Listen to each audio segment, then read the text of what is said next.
Hello there, I'm Tig Enright. We're starting in the United States, where at least 10 people have been killed in the devastating wildfires in Los Angeles, that death toll having been revised upwards just over an hour ago. Around 180,000 people have been ordered to leave their homes. Many neighbourhoods have been left unrecognisable.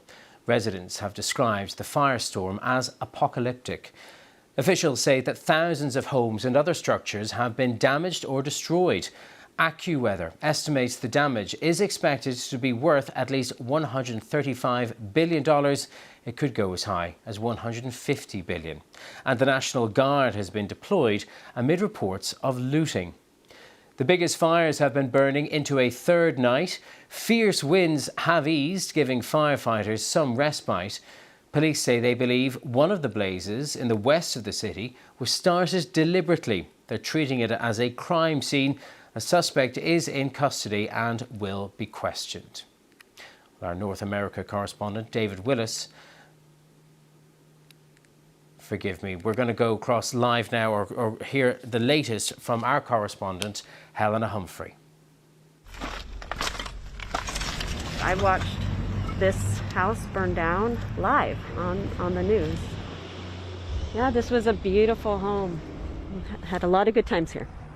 It's hard to put into words the level of devastation here, but the LA County Sheriff put it bluntly. In some areas, he said, it looks like a bomb had been dropped. So far, land more than twice the size of Manhattan lies in ruins, and still, these fires rage out of control. There is a new fire, unfortunately, in West Hills, pushing into Ventura County, and we are expecting this fire to rapidly spread due to high winds. This is a reminder that this is a very dynamic situation that can change quickly. On Thursday, a brief lull in those fierce Santa Ana winds allowed aircraft to streak across the skies, dropping water and fire retardant onto the flames.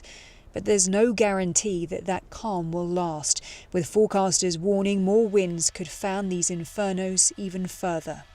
The wind definitely played the biggest part, especially with the flying embers. I mean, I remember seeing embers just shooting over my head like, oh my gosh, that's somebody's house, that's someone's property, just balls of fire.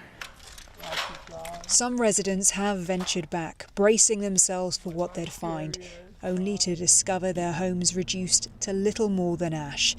Many told us they're simply too devastated to speak on camera. These fires don't discriminate, tearing through every kind of neighbourhood, from lavish mansions to humble bungalows.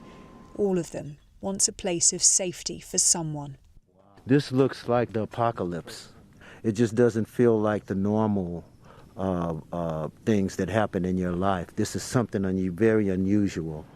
And for others, the scope of this catastrophe confirms their growing fears about the changing climate. This is obvious that stuff like this is happening because of global warming, and people that just want to deny it just don't know science and don't know how to research those things. So I think that humans are funny because they think anywhere they move in this world they'll be safe, but the entire world has global warming. I guess pick your disaster and live there. What disaster makes you feel most comfortable? Because that's the world we're living in at this point. Here in Altadena, fire crews are out battling these hot spots. You can see that many homes, like this one, are still smouldering. And you can see here that this entire neighborhood, this entire community has essentially been wiped out. We've been speaking to families here who have lived in these homes for generations. And in just a matter of hours, they've lost everything. And in some of the hardest hit areas, a nighttime curfew is in place, as some try to profit from the chaos. Looting has already led to multiple arrests. Meanwhile, President Biden has pledged his support for all those affected. To the families who have been impacted by this disaster, you're living through a nightmare, I know. And I promise you, we're going to help you get through this and eventually recover and rebuild. But rebuilding is hard to imagine right now, when all these residents can do is wait, hoping and praying that the next gust of wind won't stoke the embers back into an inferno. Helena Humphrey, BBC News, Los Angeles. Well, I spoke to our North America correspondent David Willis a short time ago, who brought us up to date on what's happening where he is in Altadena. There is an eerie silence at the site of the Pasadena, Altadena fire. Behind me is all that remains of what was once a wood-framed family home. You can see, really, it is just the staircase leading to what was the upper floor. Over there is a family car that is completely burnt out, and there is not a property on this street that has not been either completely destroyed or very badly damaged. Now, earlier today, another fire broke out, a very fast-moving fire to the west of us here. That was very swiftly brought under control, though, after it had spread to encompass about 1,000 acres of land, after firefighters used the dropping of water from helicopters and planes overhead. Now, police here are investigating the cause of that particular fire, and they are questioning a man on suspicion of possibly committing arson. Now, the biggest blaze of all is, of course, the Pacific Palisades fire. That grew to about 17,000 acres or so. The good news there is that there is, I hear, some containment that has taken place. About 6% of that massive fire that, of course, destroyed hundreds of multi-million-dollar properties a few nights ago has now been contained.